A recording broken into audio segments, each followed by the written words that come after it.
నగరంలోని 3వ డివిజన్ పరిధిలోని గూపన్పల్లిలో రాష్ట్ర మంత్రి పొంగులేటి శ్రీనివాసరెడ్డి నూతన తహసీల్దార్ కార్యాలయం, సబ్ రిజిస్టర్ కార్యాలయాలకు భూమి పూజ చేయడానికి వస్తున్నారని తెలియడంతో ఆ డివిజన్ వాసులు, మహిళలు, ఇల్లు లేని నిరుపేదలు స్థానిక కార్పొరేటర్ చింతా శ్రీనివాస్, ప్రసూనారెడ్డిలతో కలిసి మంత్రి పొంగులేటిని కలిసి మహిళలు తమకు ఇందిరమ్మ ఇండ్లు కేటాయించాలని కార్యక్రమం వద్దకు చేరుతుండటంతో అక్కడి కాంగ్రెస్ నేతలు మహిళలను చూడకుండా పంపించి వేశారని స్థానిక కార్పొరేటర్ మీడియాతో తెలిపారు.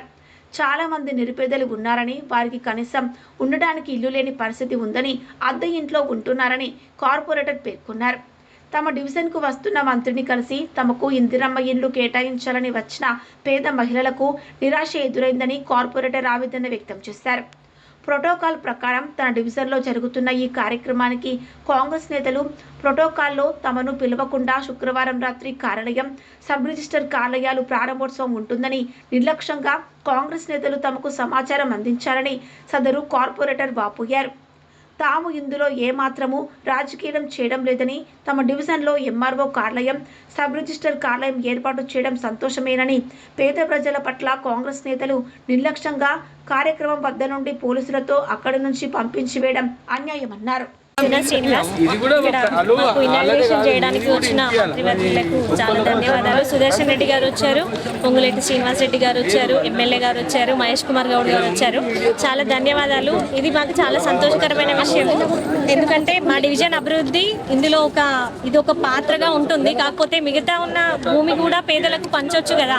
పాపం చాలా మంది కూడా మహిళలు వచ్చారు. అంటే మాకు ఉండడానికి ఇండ్లు లేవు, ఒక ఫ్లాట్ ఇవ్వండి అని విన్నవించుకోవడానికి వచ్చారు. మీరు ఇప్పటికిప్పుడు భూమి ఇవ్వకపోవచ్చు, కానీ కొంచెం ఒక 5 నిమిషాలు అయితే టైం ఇవ్వాల్సి ఉండేది. చాలా బాధాకరం. ఇంకా డివిజన్ నుండి కూడా చాలా మంది వచ్చారు వాళ్ళ విన్నతులు విన్నవించుకోవడానికి. ఒక్కొక్క కాలనీ నుండి ప్రెసిడెంట్లు కూడా వచ్చారు. పాపం ఎవరిని కలవకుండా ఒక 2 మినిట్స్లో ఇట్లా వెళ్ళిపోయారు. అది చాలా దురదృష్టకరం. ఎందుకంటే మీది ప్రజాప్రభుత్వం అంటారు కదా, పేదల కోసమే అంటారు కదా. పేదల్ని కలవకుండా వెళ్ళడం, పేదల్ని కలవనీయకుండా వెళ్ళడం, పోలీసులతో కొట్టిపించడం చాలా దారుణం. ఇది చాలా దారుణం. పాపం వీళ్ళు చాలా బాధగా ఫీల్ అవుతున్నారు. వాళ్ళ మాటల్లోనే వినండి మీరు. ఏదో సీనన్న మీరు రండి, వచ్చి కలిసిపోరమ్మా, మీరు అందరు రాకుర్రి. పోలీసు వాళ్ళు ఏమన్నారంటే మీరు అందరు రాకుర్రమ్మా, ఒక ఇద్దరు రండి, ఇద్దరు వస్తే మీ ఇద్దరిని తోలేస్తా, ఖాళీ మేము పేపర్ ఇచ్చి పోతాం సార్ అంటే సరే అన్న వాళ్ళు ఒప్పుకున్నాక శ్రీనివాస వచ్చి మొత్తం మనం పోసేదాకా గెదమకపోయింది సార్. కళ్ళ చెమటలు పుట్టినాయి మాకు. అటు ఎందుకు మేము ఊరోళ్ళం కామా, మేము తూర్పు వాళ్ళమా, బతకచ్చిన వాళ్ళం అనలేము, అందరం ఒకటి అనుకొని ఇటు ఎందుకు వెళ్ళగొడుతున్నాం. సీనన్న పేరు కూడా చెప్పలేము మేము సీనన్న రమ్మని. మాకు ఆకలి ఉన్నది, మాకు ఉందన్నమాట ఇల్లు లేదు.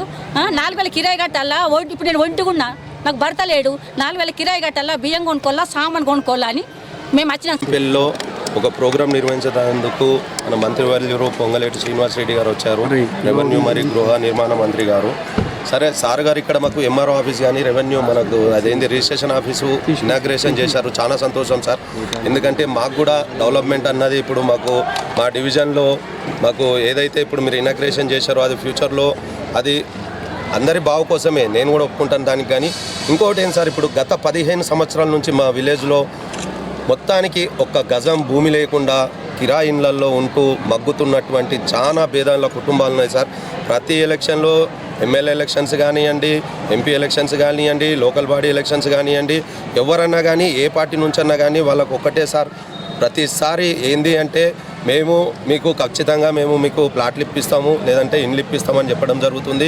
ఇప్పుడు మేము కూడా అదేవిధంగా ఇప్పుడు రిక్వెస్ట్ చేసేది ఏంటి అంటే మీరు ఎలిజిబుల్ అయినటువంటి, అంటే ఇప్పుడు మా దగ్గర ఏంటి అంటే దాదాపు 200 పైచీలకు అప్లికేషన్స్ పెట్టుకున్నారు. కానీ అందులో ఎలిజిబుల్గా వాళ్ళకు ఒక గుంట భూమి లేకుండా, వాళ్ళకి ఏది లేకుండా కిరాయి ఇళ్లలో నెలకు దాదాపు 5, 6, 7 వేల రూపాయలు. ఎందుకంటే సిటీకి దగ్గర అయిపోయింది మా ఊరు. ఇక కిరాయిల విషయంకి వచ్చేసరికి అంటే స్కూల్స్ కూడా అతి దగ్గరలో ఉన్నాయి కాబట్టి కిరాయిలు కూడా 10,000, 12,000 పెట్టుకొని స్తోమతలు ఉండి కూడా కొందరు వేరే ఊర్లో పోయి మగ్గే వాళ్ళు కూడా ఉన్నారు. వాళ్ళ కోసం దయచేసి మీరు ఆలోచించి ప్రభుత్వాన్ని నేను ఒకటే కోరుతున్నాను, మీరు ఇక్కడ 81 సర్వే నెంబర్లో దాదాపు 9 ఎకరాల దాకా ఉంటుంది. మీరు ఒక 3 ఎకరాలు అలర్ట్ చేశారని తెలిసింది. ఎంఆర్ఓ ఆఫీస్ కానీ రిజిస్ట్రేషన్ ఆఫీస్ కానీ అలర్ట్ చేశామని తెలిసింది. ఇంతకుముందు గతంలో కూడా ఇట్లనే అంటే నేను ఆర్డీఓ గారి దగ్గరికి వెళ్ళడం జరిగింది. ఆర్డీఓ గారి దగ్గర నాకు తెలిసింది ఏంటి అంటే సంఘాలకు సంబంధించి ఒక 2-3 సంఘాలకు నేను పేర్లు తీయదలుచుకొని ఇప్పుడు ఒక 2-3 సంఘాలకు వాళ్ళకు ఒక సంఘానికి దాదాపు ఒక 20 నుంచి 30 గుంటల జాగా ఇస్తామని చెప్పేసి తెలంగాణ నేను ఆర్డీఓ గారు గారి దగ్గరికి వెళ్ళడం జరిగింది. ఎంఆర్ఓ గారి దగ్గరికి వెళ్తే అన్న నాకు అంతగానం తెలియదు, ఆర్డీఓ గారిని కనుక్కోరంటే నేను డైరెక్ట్ ఆర్డీఓ గారి దగ్గరికి వెళ్ళాను. వెళ్తే తను ఏం చేశారంటే జీవో వచ్చింది అది అంటే జీవో చూపించండి అంటే జీవో అక్కడ ఉంది ఇక్కడ ఉంది అని నాకేం చూపించలేరు. ఇప్పటికి కూడా ఏ జీవో కూడా మాకేం చూపెట్టలేరు. అంటే నేను కూడా అధికారికంగా ఇప్పుడు నేను మళ్ళీ పోయి ఆర్డీఓ గారిని అడుగుతాను, ఇనాగ్రేషన్ అయితే చేశారు, మరి ఏమైనా జీవో పాస్ చేశారా లేదని చెప్పేసి కూడా అడుగుతాను నేను. మాకు ఇంటిమేషన్ ఎట్లా అంటే రాత్రి 10 గంటలకు ఇట్లా ఉంది ప్రోగ్రామ్ అని చెప్తున్నారు. మేము స్థానికంగా గెలిచిన వాళ్ళం, వీళ్ళు ఎట్లాగైతే ఎమ్మెల్యేలు ఎంపీలు గెలిచారో ప్రజల నుంచి మేము కూడా చిన్న స్థాయి కావచ్చు, కార్పొరేటర్ అంటే మేము కూడా ప్రజలకి వెళ్ళి వచ్చినాం కదా, మాకు ప్రజలు ఓట్లు వేస్తేనే కదా మేము గెలిచి ఇక్కడ దాకా వచ్చింది. అది ఆలోచించకుండా మాకు ప్రోటోకాల్ ప్రకారంగా కూడా మాకు ఏదో తూతూ మామగా వస్తే రాని లేదు అన్నట్టు చెప్పడం చాలా బాధ అనిపించింది. సరే అది ఏ విధంగా మమ్మల్ని పిలిచినా పిలవకుండా మేము ఎప్పుడూ ప్రజల గురించి పేదల గురించి కొట్లాడతాం. కాబట్టి మేము అడిగేది ఒకటే, ఇప్పుడు మీ ఛానల్ మాత్రంగా మీ social media me print media మాత్రంగా ఒకటే కోరుకుంటున్నాను గవర్నమెంట్ని, దయచేసి మా ఊర్లో ఉన్నటువంటి ఒక 100-120 మంది అతి పేదలైనటువంటి వాళ్ళు ఉన్నారు, వాళ్ళు కిరాయి కూడా కట్టుకునే స్థితిలో ఉన్నారు. వాళ్ళకి ఎట్టి పరిస్థితుల్లో దయచేసి అందరికీ పేరున వాళ్ళకు పాదాభివందనాలు చేసి మా పేదల గురించి అడుగుతున్నాను నేను. వాళ్ళకు ఎట్టి పరిస్థితుల్లో ఎన్నో ఒక దగ్గర మీరు అలర్ట్ చేస్తారని చెప్పేసి ప్లాట్ అలర్ట్ చేస్తారా, ఇంకోటి ఏమన్నారంటే ఆర్డీఓ గారు 15 కిలోమీటర్స్ రేడియేషన్లో మీకు ఇయ్యనికి లేదు, ఇది మొత్తం కాస్ట్లీ ఏరియా కదా అని చెప్పేసి చెప్పడం జరిగింది. సార్ నేను ఒకటే అడుగుతున్నా సార్, మరి గరీబ్ గారు మా దగ్గర ఎందుకు సార్ 15 కిలోమీటర్లు అవతలెత్తేరు కదా. ఫస్ట్ ఆఫ్ ఆల్ మమ్మల్ని ఎవరిని కలపమన్నారు?